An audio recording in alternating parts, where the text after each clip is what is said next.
All right, folks, it's David back with Carlton Arms. Today we're going to be doing a review over a High Point JHP 45 caliber. This will be a 45 ACP. It's one of the larger of the High Points. Uh,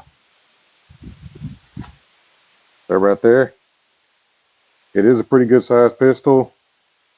This is a Gen 1. These here run brand spanking new, $200 to $215. You can get the Gen 2s for approximately $240 for the black. The camo will run you $250 to $260. Uh, they are heavier, but they are pretty affordable guns. But we're going to find out if it's affordable or if it's cheap. This one here is completely unloaded. If you notice, grabbing in the trigger guard, I know it's unloaded, just showed you. So it is a heavier one. So it's not for somebody that has problems with their hands or problems holding up something. So we'll get right into shooting and doing the review. Today we're going to be using just standard round nose 45 caliber full metal jackets, pretty much the go-to for what the 45 was designed to shoot, and we will see what it does. All right, folks, like I said, this will be a Gen 1 High Point Firearms 45 caliber, so let's see how it does. Okay, load her up, safety's on, crack one in.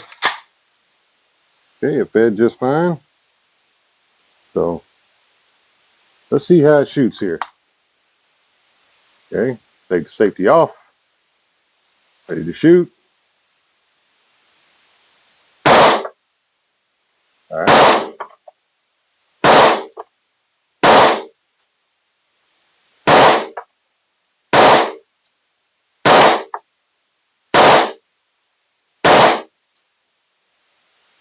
All right. That's all 9. Flawless function. And let's get a zoom in on the target to show it from here. This is pretty much standard. This is your 15 yards. So put that down. Take the magazine out. Slides back. Everything's safe.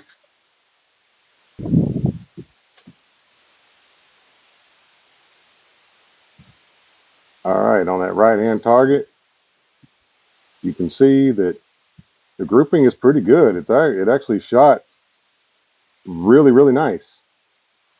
Like I said, that was a 230 grain. What the old 45s were exactly designed for, fed just fine. No function.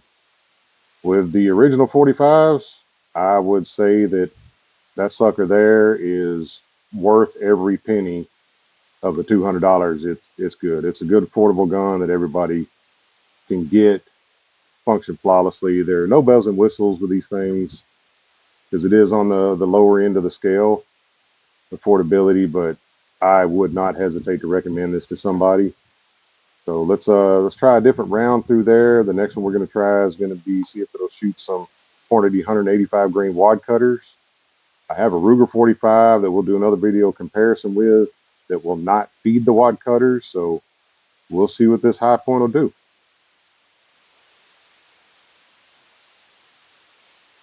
Okay, folks.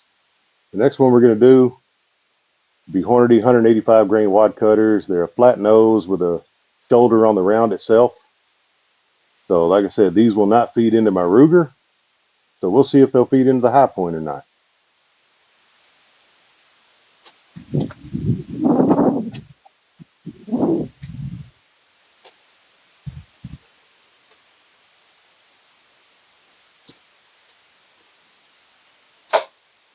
And on these High Points, they do not have a slide lock like most of them. So with High Point, once you put the new magazine in, it's just a matter of racking the slide back again to feed it on. First round fed. Let's see how it goes with these wad cutters in there.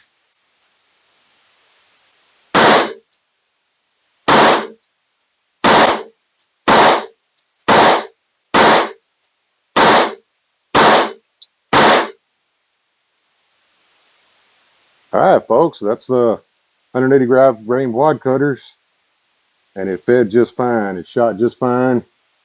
The grouping is still all center mass. This is 15 yards. This is your average that most people teach.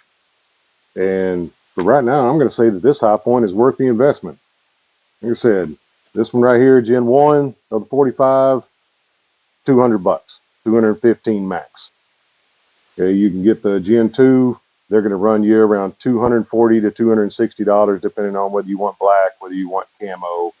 The Gen 2s also come with a threaded barrel and a cover for that, for if you wanted a suppressor later on. The Gen 1s do not. So the high point, I'm going to say, is a winner. It's not a cheap gun. It is an affordable gun.